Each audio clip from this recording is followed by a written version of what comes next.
सभी का स्वागत है भारत उदय समाचार के विशेष रिपोर्ट में। आपको बता दें कि दरभंगा जिला है, विधानसभा जो है गौराबोड़ाम है, गांव जमालपुर गांव में है, पंचायत भी जमालपुर है और आपको बता दें कि प्रखंड जो है किरतपुर है। इस गांव में आने का मकसद ये हुआ कि सुदूर इलाका है जहां पर कुछ दिन पहले ही बाढ़ की विवश इन गाँव के लोगों ने झेला है और बड़ा एक चिंता का विषय है कि 30 साल पहले की बात करें, कोई भी सरकार आए, सरकार तो आती है जाती है, लेकिन यहाँ की जो स्थिति है वो बराबर सेम का सेम है, सामान्य ही है। अभी तक विधानसभा गौराबोड़ाम के अभी मौजूदा विधायक मदन सहनी हैं, मंत्री भी हैं, खाद्य आपूर्ति मंत्री हैं। खासकर राजद से जो नाम आ रहा है अफजल अली का, ये बड़ा नाम आ रहा है क्योंकि जो इनका क्षेत्र में जो बना हुआ है।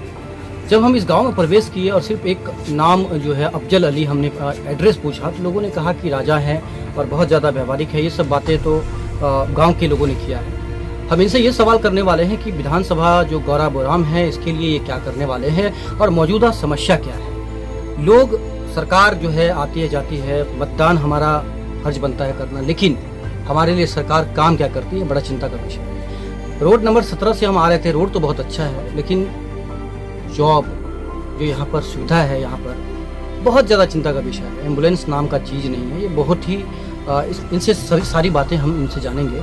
देखिए पूरा स्वागत है आपका इस चैनल में, क्या कहना है? देखिए, ये जो गौराबोड़ाम विधानसभा है ये मतलब सबसे दरभंगा ज़िला का सुदूर क्षेत्र है और दरभंगा ज़िला का ही नहीं, हमको लगता है कि बिहार का आप कह सकते हैं कि ये बहुत सुदूर क्षेत्र है। और यहाँ अभी बहुत दुख की बात है कि पहले भी और आज भी ये सुदूर ही माना जाता है। कम्युनिकेशन का बहुत समस्या है। दूसरी बात है, सबसे बड़ा जो प्रॉब्लम है वो बाढ़ का प्रॉब्लम है। बाढ़ जो आता है उससे क्या होता है कि गांव का मतलब जो कनेक्शन है वो ख़त्म हो जाता है। गांव से गांव आप नहीं जा सकते हैं और उससे क्या होता है कि जो हमारा भविष्य है, जो न्यू जनरेशन का बच्चा है, वो स्कूल कॉलेज मतलब 6 महीने तक वो मतलब कम्युनिकेशन ही नहीं रहता, कम्युनिकेशन गैप हो जाता है। दूसरी बात ये है कि हमारी माँ बहन जो गरीब लोग हैं, जिनको मतलब परसस पीड़ा की वजह से कितने का डेथ हो जाता है। एक ढंग का हॉस्पिटल नहीं है यहाँ से एक छोटा सा पीएससी केंद्र है, हॉस्पिटल है, जहाँ 12 किलोमीटर यहाँ से डिस्टेंस है।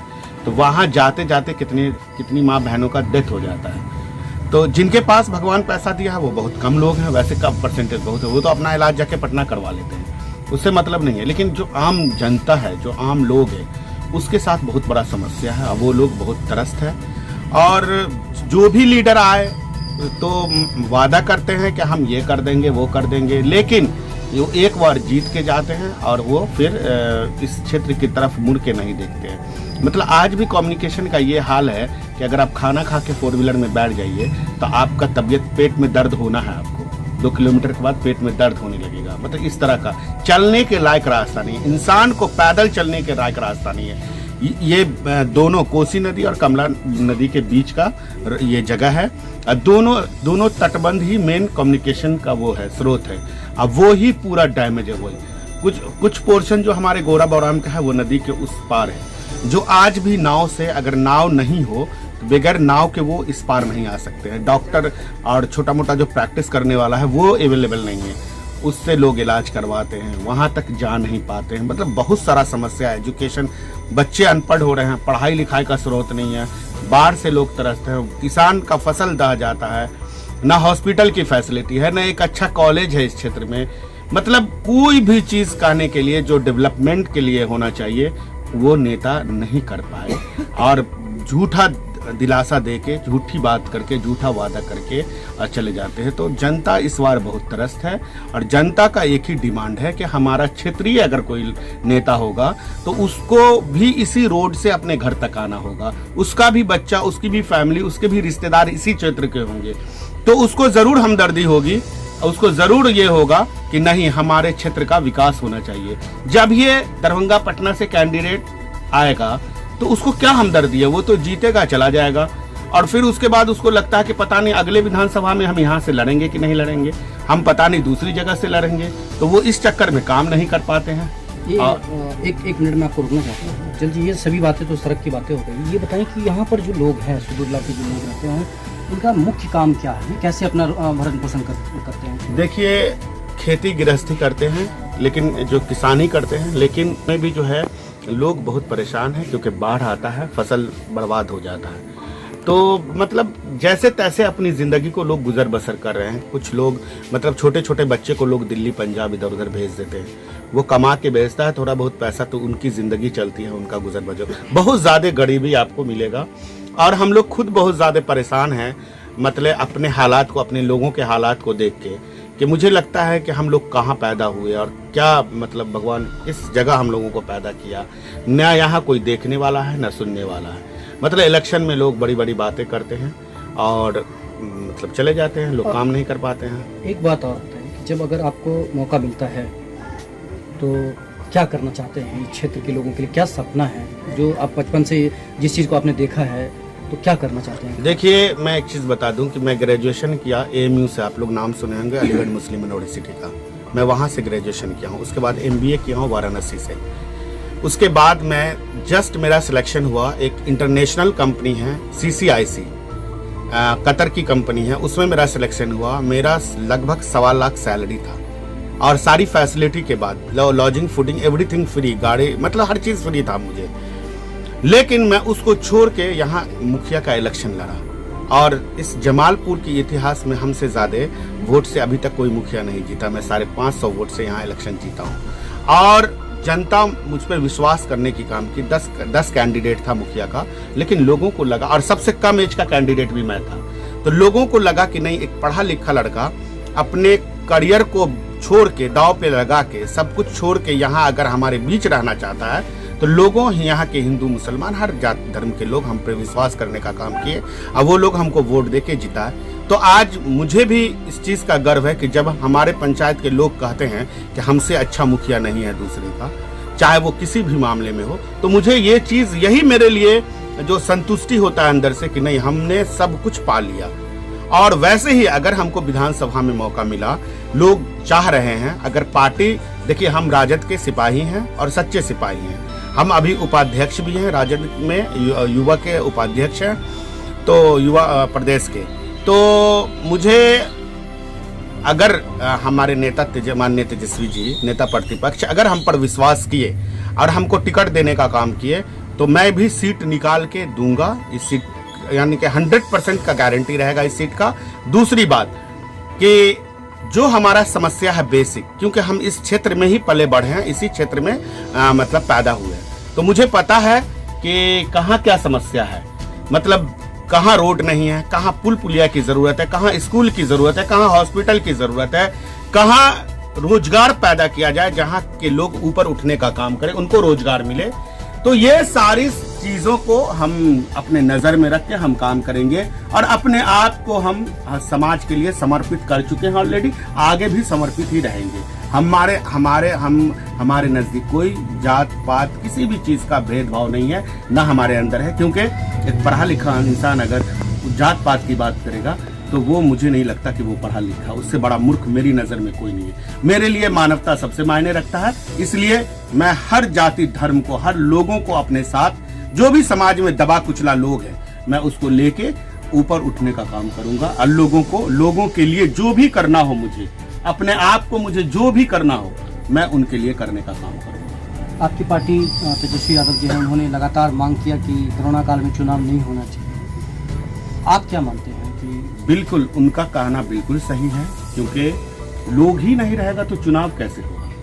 पहले तो लोगों को बचाने, देखिए आप एक तरफ बोलते हैं कि ये बीमारी इतनी बड़ी बीमारी है, छुआछूत की बीमारी है, टच नहीं होना चाहिए, मास्क यूज कीजिए, ये है वो है। दूसरी बात है कि आप इलेक्शन करवाना चाहते हैं जहां भीड़ इकट्ठा होना ही है, ईवीएम में लोग एक जगह जाके लोग वोट गिराएंगे, तो इससे तो बीमारी फैलेगी और ज्यादा, और लोग बहुत ज्यादा मर भी रहे हैं, बड़े बड़े लोग मर रहे हैं इस बीमारी से। गरीब आदमी को कौन पूछने वाला है? जहाँ एक हॉस्पिटल का इंतजाम नहीं है, जहाँ किट का इंतजाम नहीं, जहाँ ये नहीं पता चल रहा कि कौन पॉजिटिव है कौन निगेटिव है। तो हमारे नेता सही सवाल किया और लोगों का ख्याल रखते हुए, लोगों को नजर में रखते हुए ये चीज की। लेकिन अब जो माननीय नीतीश कुमार जी, उनको लगता है कि हम इसी चीज को भुना लें, मतलब वो जो है ना, हर चीज को यूज करना जानते हैं कि कोरोना है तो चलो कोरोना का मतलब ये करके कि हम ये किए वो किए कोरोना काल में, हम रिलीफ दे दिए। अरे भाई, रिलीफ कोई मसला नहीं है, सरकार का काम है देना। बिल्कुल नहीं। रिलीफ आप सरकार दे रही है तो रिलीफ परमानेंट सोल्यूशन नहीं है। आप परमानेंट सोल्यूशन बाढ़ के लिए, आप बाढ़ का परमानेंट सोल्यूशन निकालो कि हमारे लिए बाढ़ ही नहीं आए। अब एक बताओ, किसी का घर गिर गया है, किसी का फसल ढह गया, किसी का इतना बड़ा नुकसान हो गया, आप 6,000 रुपया दे रहे हैं, उससे उसकी भरवाई हो जाएगी। बाढ़ की बात आपने किया, लगातार पप्पू यादव ये कहते आ रहे हैं कि बांध के बहाने ये लोग जो है लूटते हैं पैसा, या ये लोग बांध का जो है मतलब ठेकेदार हैं, चाहे ऐसी कोई बात। तो आप कितना मानते हैं इस चीज को कि बांध में जो है मतलब लगातार हर एक साल मिट्टी डालने का काम होता है, लेकिन फिर भी टूटता है बांध और कमजोर पड़ता है बांध, और उससे पैसा, तो ये मतलब देखिए, बाढ़ का सोल्यूशन बांध नहीं है। बाढ़ को कंट्रोल करने का सोल्यूशन डैम्प है। आप डैम्प बनाइए, आप पानी के रुख को मोड़िए, किस नदी में पानी की जरूरत है वहां उस पानी को ले जाइए। अब पानी को ऐसे छोड़ दीजिएगा, मिट्टी का तटबंध बना दीजिएगा तो पानी को कितना देर मिट्टी का तटबंध कंट्रोल करेगा। उस पर आप परमानेंट, हम बोले ना, परमानेंट हल निकालिए, चाहे डैम का सोल्यूशन हो या चाहे नदी के धारा को आप नदी को ब्रांच में बदल दीजिए। मतलब एक नदी पे ज्यादा प्रेशर है तो आप उसको नदी को कई नदी में कन्वर्ट कीजिए, उसको उसके रुख को। एक अंतिम सवाल आपसे, क्या मतलब कहना चाहते हैं अपने क्षेत्र के लोगों के लिए? देखिए, हमारे क्षेत्र के लोग मुझे अपने बेटा की तरह मानते हैं और हर आदमी के दिल में हम हैं, लोग हम पर विश्वास करते हैं। लेकिन हम अपने लोगों को हमारे लोग हमेशा हमसे सवाल करते हैं कि क्या हुआ आपके टिकट का। मैं बार बार उनसे एक ही चीज़ कहता हूँ कि टिकट हमारे नेता की जिम्मेदारी है, किसको टिकट देंगे किसको नहीं देंगे। अगर हमारे नेता हमको देंगे तो हम भी वैसे मतलब करके दिखाने का काम करेंगे। नहीं भी देते हैं तो जिसको देते हैं हम लोग उसके साथ रहेंगे, हम लोग उसके सपोर्ट में रहेंगे और लोगों को यही समझाने का काम करते हैं कि हमारे लिए हमारी पार्टी मायने रखती है, हमारे नेता मायने रखते हैं और हम लोग हर हाल में माननीय तेजस्वी जी को मुख्यमंत्री बनाना चाहते हैं। अगर हम नहीं विधायक बने तो कौन सा जुलूम हो जाएगा, लेकिन हमारा नेता अगर मुख्यमंत्री बन जाएगा तो इस बिहार का कायाकल्प एकदम चेंज होगा और यहाँ की जो गरीबी है, भूखमरी है, जो भी समस्या है, वो हमको पूर्ण विश्वास है और मैं अपने लोगों को भी ये विश्वास दिलाने का काम कर रहा हूँ कि आप एक बार मुख्यमंत्री बनने दो माननीय तेजस्वी जी को, क्योंकि जो भी न्यू एज का है, क्योंकि उनके अंदर एनर्जी है, पढ़े लिखे हैं और वेल एजुकेटेड हैं। और दूसरी बात है कि गरीब का बेटा वो भी है और उनके अंदर वो है कि मतलब कैसे, आज देख लीजिए ना कि बीजेपी हो या अदर पार्टी हो, वो पूंजीपति का सरकार है, लेकिन क्या है कि वो हिंदू मुसलमान में बांट के, मतलब देखिए मेरे कहने का मतलब है कि मुझे राम मंदिर से क्या मतलब है, मुझे बाबरी मस्जिद से क्या मतलब, हमको तो 2 वक्त का रोटी चाहिए, हमारा बच्चा का भविष्य कैसे वो उज्जवल होगा मुझे वो चाहिए, मेरा बच्चा कैसे पढ़ेगा, मजदूर को मजदूरी चाहिए, रोज मतलब उसको रोजगार चाहिए। जो आज देखिए हजारों युवा लाखों युवा रोड पे भटक रहे हैं और 2 करोड़ लोगों को नौकरी देने की बात की, कितने लोगों को नौकरी, आज देखिए हर चीज को प्राइवेटाइजेशन कर रहे हैं, रेलवे को बेच दिए, एयरपोर्ट बेच रहे हैं, मतलब हर चीज प्राइवेट सेक्टर हो रहा है। और प्राइवेट सेक्टर में और सरकारी सेक्टर में क्या फर्क है वो हर आदमी जानता है। अफजल जी, एक सवाल और कि आपके क्षेत्र में जब आपको विधानसभा चुनाव लड़ने जाएंगे या आप टिकट मिलता है, बहुत सारे ऐसे उम्मीदवार होंगे जो आपके सामने होंगे, जो काफी कैसे उन लोगों का सामना करेंगे? देखिए, मैं एक ही बात जानता हूँ कि जिसके दिल में सच्चा जज्बा हो, काम करने का जज्बा हो, उसको लोग बहुत अच्छे से पहचानते हैं। और जो लोग मतलब जुमलेबाज हैं, जुमलाबाजी करते आए हैं, तो उनको भी लोग अच्छे से जानते हैं। तो जनता को समझाने की जरूरत नहीं है, आप हर जनता जागरूक हो चुकी है और जनता को समझ में आ रहा है। आप भी मेरे क्षेत्र में आए होंगे तो आपको भी समझ में आ गया होगा कि जनता क्या चाह रही है। जनता आरजेडी की सरकार चाह रही है, राजद की माननीय तेजस्वी जी को मुख्यमंत्री चाह रही है, वो होके रहेगा, उसमें कहीं से कोई चाहे अब जुमलाबाजी कोई कितना भी कर ले। देखिए, जिस युवा को वो राह से भटकाने का जो पार्टी काम की है, वही युवा उसको खदेड़ने का काम करेगी, उस पार्टी को, उस लीडर को। वो बहुत जल्दी आने वाला है। झूठ फूस बोल के कब तक, जिस तरह से बच्चा रोता रहता है उसको बोलता है बेटा सो जाओ सो जाओ, दूध आ रहा है, दूध आ रहा है, फलाना आ रहा है, कुत्ता बोल रहा है, ये है वो है, उसको डरा के धमका के लोग सुला देता है। लेकिन भूख कब तक बर्दाश्त करेगा वो बच्चा? आप लोग काम की तरफ पे घेरने वाले हैं आप? बिल्कुल, हम लोगों का मुद्दा है रोजगार। रोजगार चाहिए युवाओं को, बेरोजगारी से हम लोगों को निजात चाहिए, हम लोगों को हमारे एरिया में हॉस्पिटल चाहिए, कॉलेज चाहिए, जिससे हमारा भविष्य, हमारे आने वाले जनरेशन का भविष्य अच्छा हो। हॉस्पिटल चाहिए जिससे हमारी जो माँ बहनें हैं, जो बीमारी से जो बच्चा कमजोर हो जाता है, जो लकवा मार देता है, 100 तरह की बीमारी है, पोलियो मार देता है, वो सारी फैसिलिटी हॉस्पिटल रहेगा तो वो सारा कुछ चाहिए हमें। चलिए, बहुत बहुत धन्यवाद आपका। शुक्रिया। ये थे मेरे साथ अफजल अली, जो राजद में उपाध्यक्ष के पद पर है, और खासकर आपको बता दें कि लगातार ये अपने क्षेत्र में काम करते आ रहे हैं। इनका यही कहना है कि एक बार सिर्फ मौका मिलेगा। इनके क्षेत्र के लोग भी इन्हें पूछ रहे हैं कि टिकट का क्या हुआ। एक बार मौका अगर तेजस्वी यादव देते हैं तो ये सीट 100% ये जीत कर देंगे, और काम करने के बाद लोगों को पता चलेगा कि उनके बेटे को लोग चुनकर कितना अच्छा किए हैं। देखते रहिए भारत उदय समाचार जगजीत के साथ।